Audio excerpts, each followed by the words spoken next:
Assalamualaikum warahmatullahi wabarakatuh. Selamat pagi anak-anak semua. Selamat datang di tahun ajaran baru bersama saya Bu Mira akan bahas materi pada bab pertama.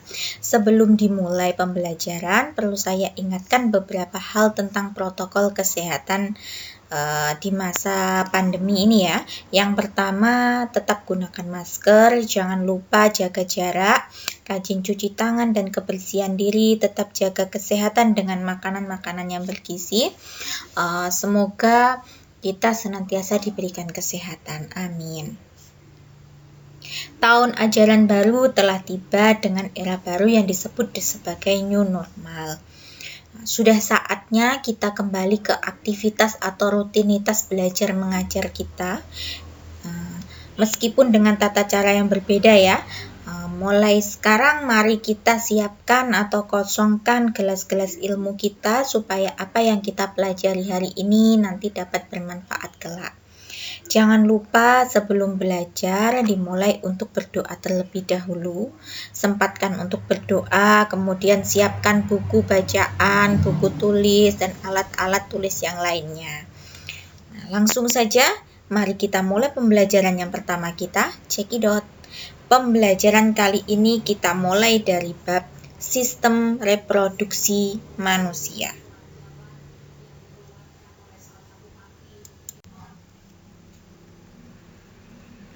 Mengapa setiap makhluk hidup selalu bereproduksi?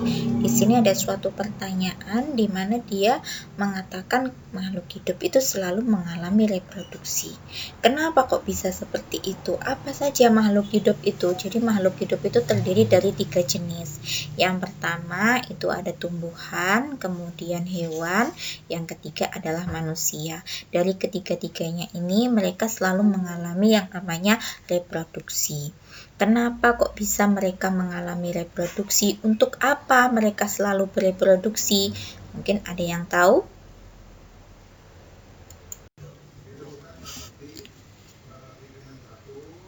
Jawabannya adalah makhluk hidup itu selalu bereproduksi untuk mempertahankan keberadaan jenisnya.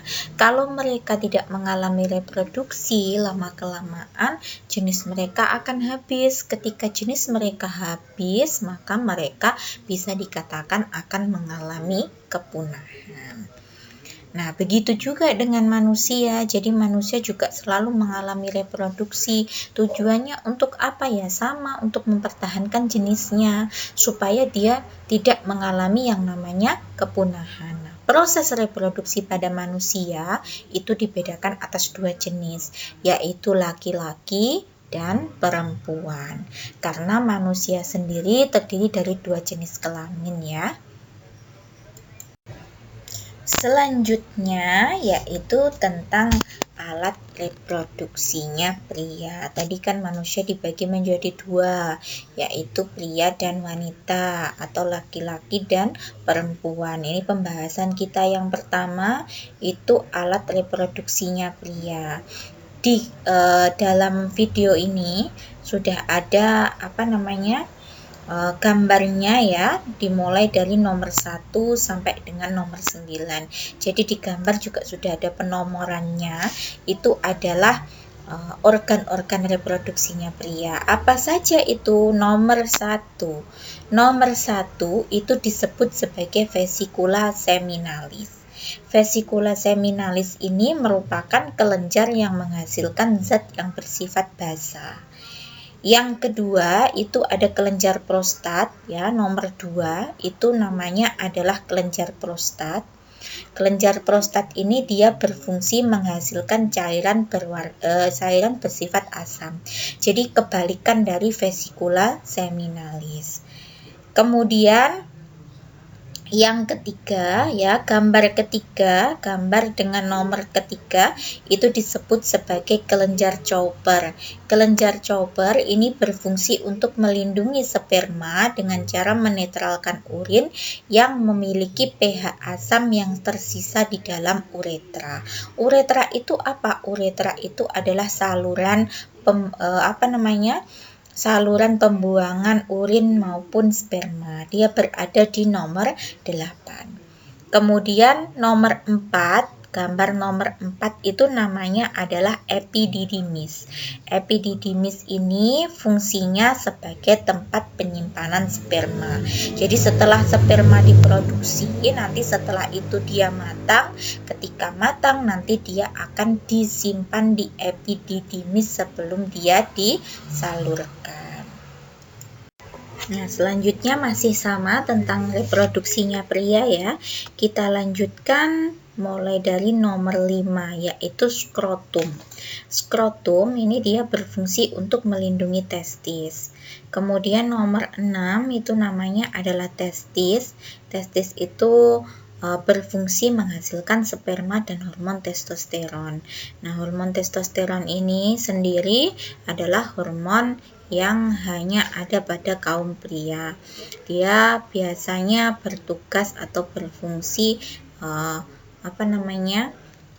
sebagai hormonnya laki-laki, menumbuhkan kumis, menumbuhkan jakun, menumbuhkan jenggot, itu biasanya sebagian dari andilnya hormon testosteron. Nomor 7 ini namanya adalah penis. Dia berfungsi sebagai saluran terluar dari organ reproduksinya pria. Nomor 8 yang sudah saya sebutkan tadi ya, namanya adalah uretra. Di sini dia sebagai saluran akhir yang berperan untuk jalannya urin dan juga sperma. Jadi pada reproduksinya pria, urin dan sperma itu berada pada satu jalur saja. Nomor 9 ada vas deferens, nomor terakhir ya. Dia merupakan saluran yang menghubungkan epididymis dengan kelenjar prostat. Itulah tadi ke-9 alat reproduksinya pria ya, beserta dengan masing-masing fungsinya. Jadi punyanya pria ada 9 organ reproduksi. Nah, ini sistem reproduksinya laki-laki itu berhubungan erat dengan sistem ekskresi urineria. Artinya apa? Seperti yang sudah saya katakan di awal tadi, bahwa jalannya si urin dengan jalannya sperma itu berada pada satu jalur. Nah, pada kaum laki-laki ini testis dalam satu harinya dia bisa menghasilkan jutaan sperma dari masa dia pubertas sampai dengan dia meninggal dunia nanti. Nah, jadi seperti itu untuk kaumnya laki-laki. Selanjutnya yaitu alat reproduksinya wanita. Di sini sudah ada gambarnya ya. Jadi alat reproduksi wanita itu seperti ini, seperti tanduknya rusa atau kambing ya, dimana gambar ini sudah tertera keterangannya masing-masing. Nah, saya akan bahas mulai dari nomor 1, yaitu tentang indung telur atau yang disebut juga sebagai ovarium. Jadi nama lain dari indung telur itu adalah ovarium. Ovarium ini terdapat 2 buah, yaitu di sisi sebelah kanan dan juga di sisi sebelah kiri. Nah, dia berfungsi untuk menghasilkan sel telur atau yang disebut juga sebagai ovum. Yang kedua yaitu saluran telur atau disebut juga sebagai oviduct atau tuba falopi. Ada yang menyebutkannya oviduct, ada yang menyebutkannya tuba falopi, ada juga yang menyebutkannya saluran telur. Intinya sama. Nah, saluran telur atau oviduct ini dia berfungsi sebagai tempat terjadinya fertilisasi. Apa itu fertilisasi? Fertilisasi itu pembuahan. Artinya bertemunya sel sperma dengan sel telur. Nah, ini dua alat reproduksinya wanita ya. Berikutnya masih sama, yaitu tentang alat reproduksinya wanita. Saya lanjutkan ke bagian nomor 3. Ini saya menuliskannya rongga rahim.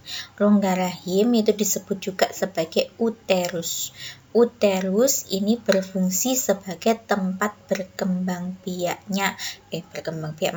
tempat berkembangnya embrio atau bayi. Jadi tadi kan sel indung telur atau ovarium tadi menghasilkan ovum. kemudian nanti ovum akan keluar melalui saluran telur atau oviduct. Nah, di situ nanti terjadi proses fertilisasi, kemudian dia menempel di rongga rahim. Apabila dia terjadi pembuahan atau fertilisasi, maka di dalam rongga rahim itu nanti akan berkembang embrio atau bayi. Tapi kalau tidak ada pembuahan, maka dia akan mengalami peluruhan sehingga disebut sebagai menstruasi setiap bulannya. Nah, jadi pada kaum wanita itu dia mengalami menstruasi sebulan sekali. Kenapa seperti itu? Karena ovarium atau indung telur ini hanya menghasilkan satu sel ovum setiap bulannya. Jadi berbeda dengan laki-laki. Kalau laki-laki tadi bisa menghasilkan jutaan sperma hanya dalam 1 hari, kalau wanita hanya menghasilkan satu ovum dalam setiap bulannya. Apabila dia tidak terjadi pembuahan, dia akan mengalami peluruhan yang disebut sebagai menstruasi. Nanti kelanjutan dari menstruasi kita lanjutkan di pertemuan selanjutnya. Nomor 4 itu disebut sebagai leher rahim ya, atau nama lain dari leher rahim itu adalah serviks. Di gambar juga sudah tertera ya, gambarnya seperti itu sebagai jalan lahirnya bayi. Nah, yang paling sering terkena penyakit ini adalah leher rahim atau serviks ini. Biasanya dia terkena yang namanya kanker serviks. Apabila si serviks ini sudah terkena kanker serviks, dia akan mengalami pembusukan. Kalau pembusukannya sudah parah, dia akan mengkontaminasi seluruh bagian alat reproduksinya wanita. Bahkan bisa bisa juga sampai ke otak dan seterusnya, bisa menyebabkan kematian. Nomor 5 itu disebut sebagai vagina. Ini adalah saluran yang menghubungkan antara lingkungan luar kita dengan rahim yang ada di tubuh kita ya. Nomor 6, nomor terakhir, ini disebut sebagai saluran rahim luar. Ya, saluran rahim luar itu terdapat 2 jenis, yaitu vulva dan kantong sua. Nah, inilah alat-alat reproduksi wanita. Jadi kalau laki-laki ada 9 alat, kalau perempuan ada 6 alat. Nah, dengan masing-masing fungsinya silakan dipahami, dipelajari dengan sungguh-sungguh. Nah, ini selanjutnya ada tugas individu untuk kalian kerjakan ya. Sebelum saya membahas tugas, perlu saya ingatkan, mungkin tadi penjelasan saya di depan ada yang masih belum dipahami atau masih belum dimengerti. Silahkan ambil selembar kertas, tuliskan nama beserta dengan kelasnya masing-masing. Cantumkan kelas A, B, C, dan D-nya, kemudian tulis pertanyaan kalian pada selembar kertas itu dan berikan pada ustadz maupun ustazah yang bertugas mendampingi kalian pada saat itu, khusus untuk siswa-siswa mukim. Nah, untuk siswa-siswa non-mukim atau laju, silakan bisa kirim pertanyaan kalian melalui Japri WA ya.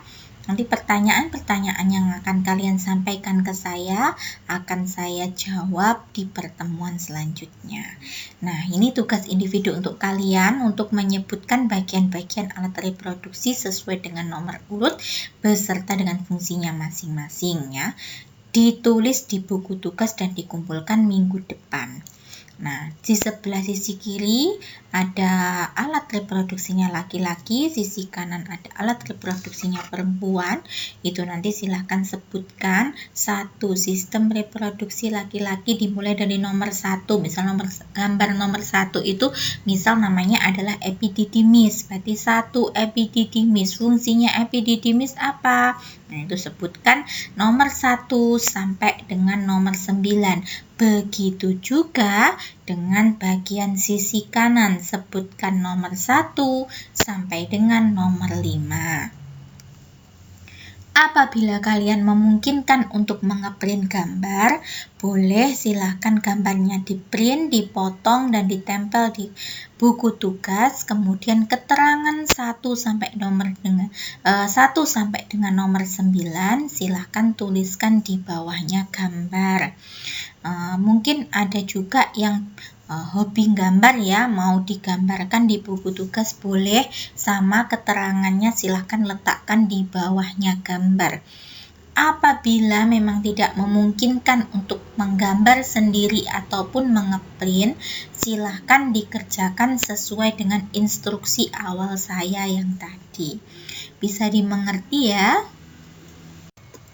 Nah, dengan munculnya tugas tadi, maka berakhirlah pertemuan kita pada kesempatan kali ini. Semoga apa yang saya sampaikan hari ini dapat bermanfaat untuk kalian semua. Tetap semangat selalu untuk belajar meskipun di saat pandemi seperti ini. Sukses selalu untuk kalian semua. Kurang lebihnya saya mohon maaf. Wassalamualaikum warahmatullahi wabarakatuh.